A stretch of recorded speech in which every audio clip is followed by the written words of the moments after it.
Hey, good day to you. This is Todd. I'm just a regular dude walking in the Word. Thank you for joining us as we are continuing our study through the book of Matthew. Today, we're talking about the upside down kingdom. Okay?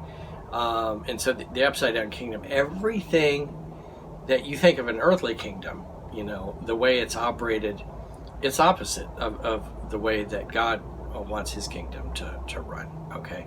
So this is taken today from Matthew 16, 24 through 28, okay? So let me read this. We're picking right up where we left off yesterday with Peter being rebuked by Jesus here. Verse 24, Then Jesus said to his disciples, Whoever wants to be my disciple must deny themselves and take up their cross and follow me. Okay, let's stop right there. The cross was only used for one thing during that time period, and that was crucifixion. It wasn't a nice decoration that you had hanging in your church. It wasn't used for anything except crucifixion.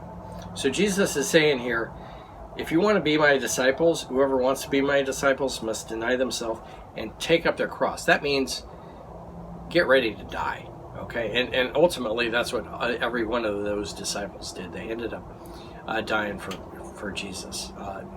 Only John wasn't completely killed. I mean, they tried to kill him several times and put him on Patmos, and I think he ended up a natural death. But everyone else was martyred.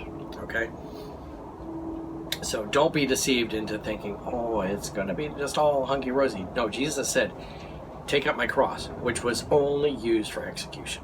Okay, so let me keep reading here. Verse 25, For whoever wants to save their life will lose it, but whoever loses their life for me will find it. Again, opposite of what we were thinking, okay? If I give up my life to serve God, I gain so much more, okay? Verse 26, What good will it be for someone to gain the whole world yet forfeit their soul? Or what can anyone give in exchange for their soul?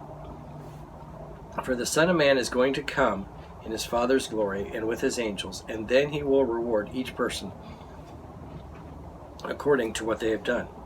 Truly I tell you, some who are standing here will not taste death before they see the Son of Man coming in his kingdom. Okay? Now, again, I'm picking out the highlights of this. I'm not preaching on every single thing here, because we'd be here for an hour just talking about it. But what I wanted you to see here from all of this is that what Jesus is teaching, his kingdom that he's talking about, is really upside down from what the kingdom, that an earthly kingdom. There's a book, it's called The Kingdom That Turned the World Upside Down, okay? You can see that. It's a book Elliot, my son, has. And so a friend gave it to him. So, you know, the thesis of the book is that, and this is taken from Jesus' teaching, of course. So the thesis is that everything that you would think an earthly kingdom would be, Jesus says, no, that's kind of opposite what I want to do. You know, a normal king is earthly king is going to glorify themselves and like, oh, look at me. And if you want to be part of that, you got to exalt yourself and so forth. Not humble yourself. No one's doing that in the earthly kingdom. But Jesus says that's what you must do. And everyone, in an earthly kingdom, everyone is living for themselves, not for someone else. And here we're living for God. Okay, big difference here. So I would encourage, if you haven't, I haven't quite read the book yet, but from what I hear, it's a good book. Elliot's spent a little bit of time reading it here. So that's the book. But I wanted you to see today that the kingdom is upside down from what you would think, God's kingdom is. And he's saying, humble yourself, get ready to die, all that stuff, which is opposite what the kingdoms of the earth are. So much different. So anyway, I thought I'd share that with you today.